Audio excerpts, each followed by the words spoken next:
Queen Elizabeth's secret diary reveals some truly surprising details about Princess Diana's life and tragic death. These personal entries show a side of the royal family that few have ever seen. They talk about Diana's struggles, her fears, and the challenges she faced while trying to balance being a royal and staying true to herself. The diary gives us a new way of looking at what really happened behind closed doors, and it makes you wonder, how much of Diana's story did we really know? Let's find out, because some details will shock you. Diana's life inside the palace was not as glamorous as it seemed. The diary talks about how she had a hard time fitting into the strict royal rules. She wanted to be herself, but the royal family had their own way of doing things. They expected her to follow tradition, act a certain way, and always put the crown first. But Diana was different. She cared deeply about people, wanted to connect with them, and wasn't afraid to show her emotions. From the start, it was clear that Diana and the royal family saw things differently. The diary reveals how the Queen noticed the tension growing early on. Diana was young and full of energy, but the royal lifestyle was demanding. She was expected to be perfect, but deep down, she was struggling. The diary suggests that the Queen saw the challenges Diana was facing long before the media did. One of the most heartbreaking parts of the diary talks about Diana's struggles with her mental health. She battled issues like bulimia and anxiety, and she often felt alone. The Queen's words show a mix of concern and distance. The royal family was not used to talking about emotions openly, and Diana's struggles didn't fit into their way of life. They believed in keeping things private, but Diana needed support and understanding. And then there were her fears. The diary describes moments where Diana felt like she was being watched and controlled. She worried about who she could trust and who might be working against her. She even feared for her safety. Whether these fears were real or just thoughts running through her mind, one thing is clear: Diana did not feel safe. She wanted to protect her sons, Prince William and Prince Harry, from the pressures she faced every day. Her bond with her children was one of the strongest parts of her life. Diana did everything she could to give them a normal childhood. She took them to places regular kids went, let them wear casual clothes, and encouraged them to see life beyond the palace walls. But this wasn't easy. The royal family had a certain way of raising children, and Diana's modern approach didn't always sit well with them. The diary suggests that the Queen admired Diana's love for her sons, but also found it challenging to balance tradition with change. Diana's tragic death is another part of the diary that raises many questions. The words written by the Queen show a deep sense of sadness and confusion. There are no clear answers, no pointing fingers, but there is a strong feeling that something about Diana's death didn't add up. It's almost as if even the Queen herself felt that the whole story was never fully told. The media played a huge role in Diana's life and in her death. The diary talks about how the press followed her every move, making it impossible for her to live a normal life. They made her one of the most famous women in the world, but they also put her under constant pressure. Diana's fame brought attention to important causes, but it also made her a target for rumors and criticism. The Queen's words suggest that the royal family saw the media as both a friend and an enemy, something they needed but could never fully control. Diana's charity work is another big topic in the diary. She was passionate about helping people, and she wasn't afraid to step outside of royal traditions to do it. Whether it was working with AIDS patients, comforting the sick, or walking through dangerous minefields, Diana did things her way. The Queen respected her efforts, but there was always a concern about how this would affect the royal family's carefully planned image. The royal family had always kept a distance from personal involvement, but Diana's approach was much more hands-on. One of the most interesting things in the diary is the difference between what people saw in public and what was really happening behind the scenes. The royal family always appeared to be united, but the truth was much more complicated.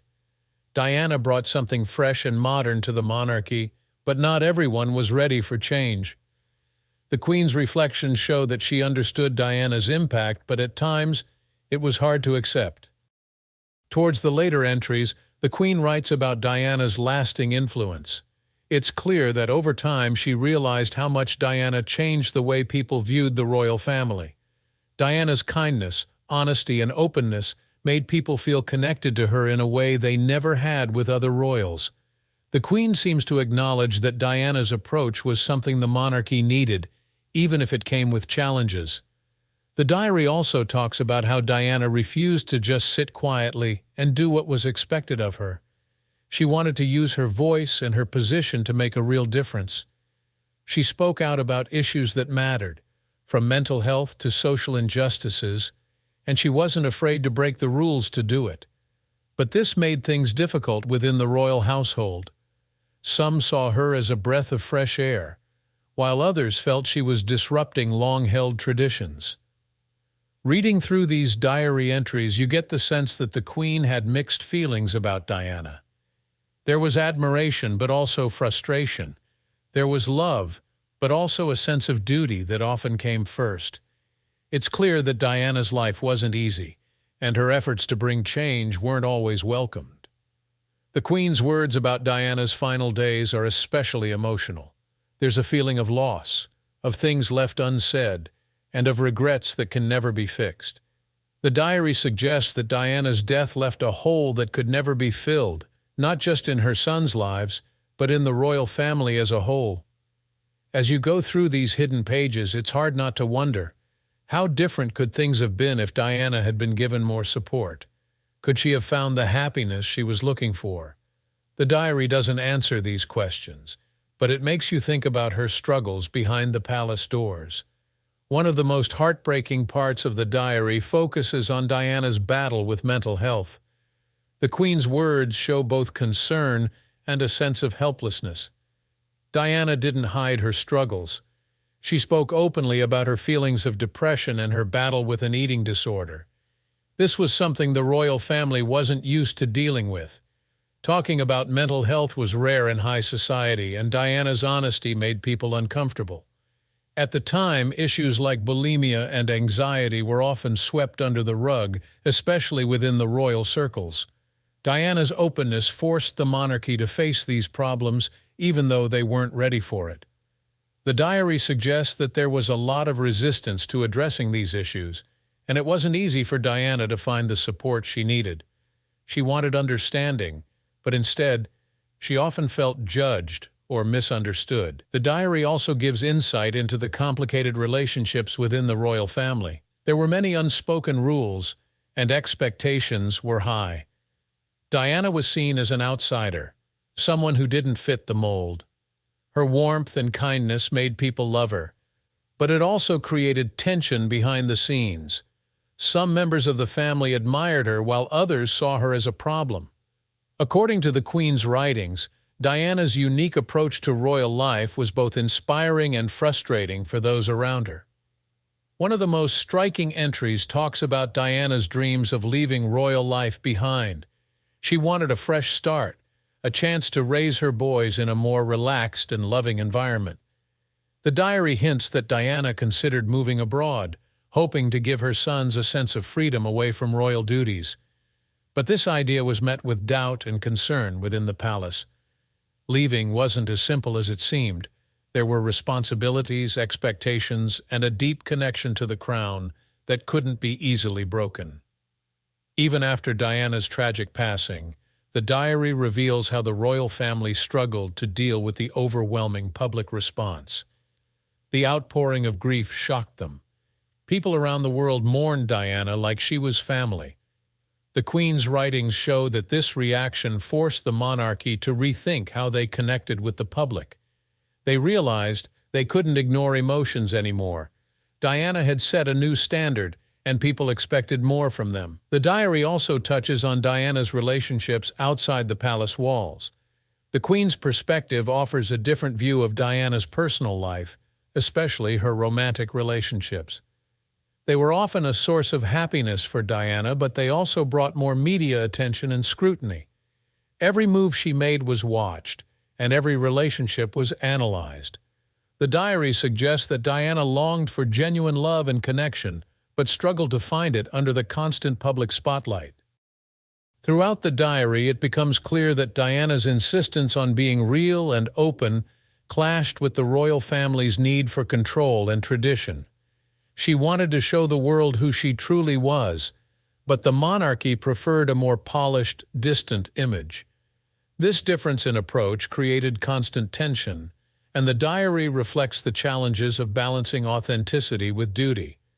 The diary also gives a glimpse into the way power worked within the palace. Influence wasn't always about who spoke the loudest. It was about quiet, behind-the-scenes decisions. The Queen's words hint at a complex system where things weren't always what they seemed. Diana, with her straightforward and emotional way of dealing with things, found it hard to navigate this world. And then, the diary reaches the most painful part, Diana's final hours. Even after nearly 30 years, questions still surround the tragic night of her death. The official story says the crash was caused by speeding and the paparazzi, but many people aren't convinced. The diary doesn't provide clear answers, but it raises the same questions the world has been asking for years. Why was there no security footage from that night? Diana was one of the most photographed women in the world, constantly followed by cameras. Yet there is no video showing what happened inside the tunnel where she lost her life. The lack of footage has left many wondering if there's more to the story than what was officially reported. And what about the driver, Henri Paul? He was the acting head of security at the Ritz Hotel in Paris, but he wasn't a professional chauffeur. The diary mentions how strange it was that he volunteered to drive that night. Reports say he was heavily intoxicated, with alcohol levels 3 times the legal limit. But those who knew him claimed he wasn't a heavy drinker. Some even said he didn't seem drunk before getting into the car. This raises more doubts. Was it really just an accident, or was something else going on? What's even more unsettling is that Diana herself had spoken about her fears before she died. She told close friends that if anything ever happened to her in a car, it wouldn't be an accident. She even wrote a letter expressing her concern that someone might be trying to harm her. The diary mentions these fears but doesn't confirm if they were real threats or just anxieties that came from the pressure she was under.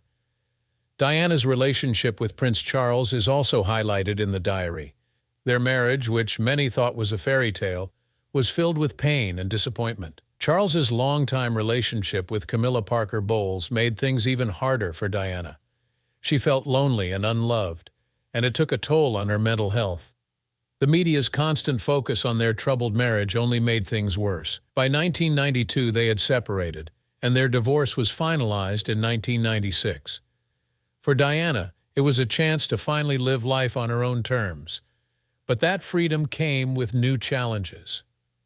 On the night of August 31, 1997, Diana and her boyfriend, Dodi Fayed, tried to avoid the paparazzi by leaving the Ritz Hotel through a back exit. They got into a Mercedes with Dodi's bodyguard and driver, hoping to reach his apartment safely. But the high-speed chase that followed ended in disaster. The car crashed into a pillar in the Pont de l'Alma tunnel in Paris. Henri Paul and Dodi Fayed died instantly. Diana was still alive but seriously injured. Reports say she was conscious for a while before passing away from internal injuries. The only survivor was the bodyguard, Trevor Rees-Jones, who suffered severe injuries and had no memory of what happened. Photographers were some of the first people at the crash scene. Instead of helping, some of them took pictures of the wreckage. Their actions were widely criticized and several were even arrested, though they were later released without charges. The chaos surrounding the crash only added to the growing suspicions about what really happened that night. Eyewitnesses claimed they saw the car speeding through the tunnel with paparazzi close behind on motorcycles. Many believe their relentless pursuit forced the driver to speed up, creating a dangerous situation. After the crash, police seized film rolls from photographers, but to this day, people question what those images truly showed and whether they held clues to what really happened in Diana's final moments. Years later, a major investigation called Operation Paget was launched in the UK to look into the many theories surrounding Diana's death. Investigators explored over 175 different claims, including shocking rumors that she might have been pregnant with Dodi Fayed's child. Some believe this news angered the royal family and created tension behind the scenes. However, medical reports from the hospital found no proof that Diana was expecting, putting that theory to rest. Another rumor that gained attention was the idea that Diana and Dodi were about to get engaged. Dodi had purchased a ring just before their trip to Paris, sparking speculation. But Diana's close friends later said that while she cared for him, she wasn't planning to marry him. This claim left many wondering if their relationship was truly serious or just a phase in Diana's search for happiness. The role of the driver, Henri Paul, remains one of the biggest mysteries. Official reports said he was highly intoxicated that night, with alcohol levels well above the legal limit. But those who spoke to him before he got into the car insisted he showed no signs of being drunk. This raised serious questions. If he was truly impaired, why was he allowed to drive such important people? Adding to the mystery, investigators found large amounts of money in his bank accounts, leading to speculation that he might have been paid to create a dangerous situation. Some even suggested that intelligence agencies could have been involved, but there was never any solid proof to support those claims. One of the strangest pieces of evidence was a mysterious white Fiat Uno, spotted in the tunnel around the time of the crash. Investigators found paint marks from the Fiat on Diana's car, suggesting there was contact before the collision. Police tracked down the car's owner, a security guard, who denied any involvement. But reports claimed he repainted the car soon after the accident, which only fueled more suspicions. Was it just a coincidence, or was something more sinister at play? Another chilling detail came from witnesses who claimed to have seen a bright flash of light at the tunnel's entrance just before the crash. Some believed this flash might have blinded the driver, causing him to lose control of the vehicle. However, official investigations dismissed this theory, saying such a flash would have affected other drivers in the tunnel as well, but none reported seeing it.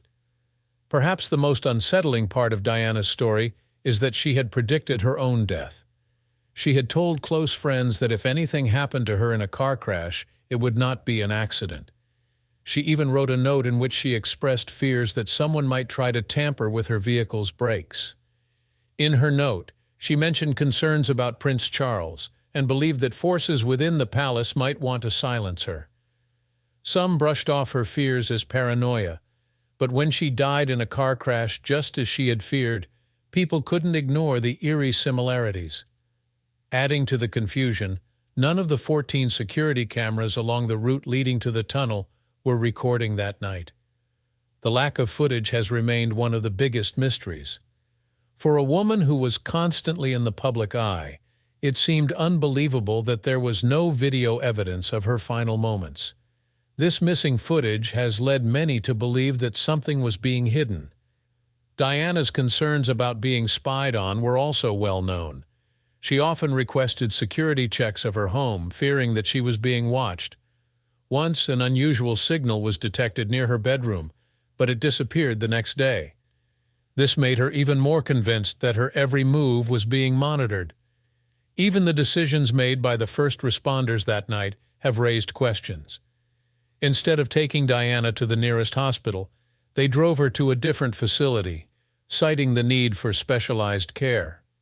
Some people believe she could have survived if she had been treated sooner, while others think the medical response was appropriate given the severity of her injuries. Despite the findings of multiple investigations, many still question the official explanation, that the crash was simply the result of reckless driving and the pursuit by paparazzi. The royal family has always maintained that there was no foul play, but doubts continue to linger. Some believe that Diana's growing influence and outspoken nature made her a threat to powerful forces, while others think it was nothing more than a tragic accident. After Diana's death, her sons, Prince William and Prince Harry, were left to face the overwhelming grief under the public spotlight. They were just 15 and 12 years old at the time. The royal family stayed at Balmoral Castle in Scotland, away from the media frenzy, allowing the boys to grieve in private. But many criticized the family's decision, calling it cold and distant. Eventually, the Queen returned to London and addressed the nation, But for some, it was too little, too late. The funeral was one of the most emotional moments in recent history. Millions watched as William and Harry walked behind their mother's coffin, alongside Prince Charles, Prince Philip, and Diana's brother, Earl Spencer. The sight of the two young boys grieving in public broke hearts around the world. Harry later admitted that it was something no child should have to go through, but he understood the importance of honoring his mother's memory. Diana left behind not just memories but also a financial legacy for her sons. Her estate, initially valued at £21 million, was reduced to around £13 million after taxes and expenses. Most of it was placed in a trust for William and Harry, which they inherited when they turned 30. Over time, wise investments grew the fund, and both princes received substantial inheritances. They also inherited sentimental items, such as Diana's jewelry and personal letters. In a touching gesture, William gave his mother's engagement ring to Kate Middleton when he proposed, keeping Diana's memory alive. Diana's influence continues to shape her sons' lives. William has focused his efforts on mental health, homelessness, and environmental causes, while Harry has taken a more personal approach, working on veterans' issues and mental health awareness. Both have carried on their mother's compassionate legacy in their own ways. Even in their personal lives, Diana's presence is felt. William and Kate, now the Prince and Princess of Wales, make sure their children, George, Charlotte, and Lua, know about their grandmother. They write cards to her on special occasions, keeping her memory alive.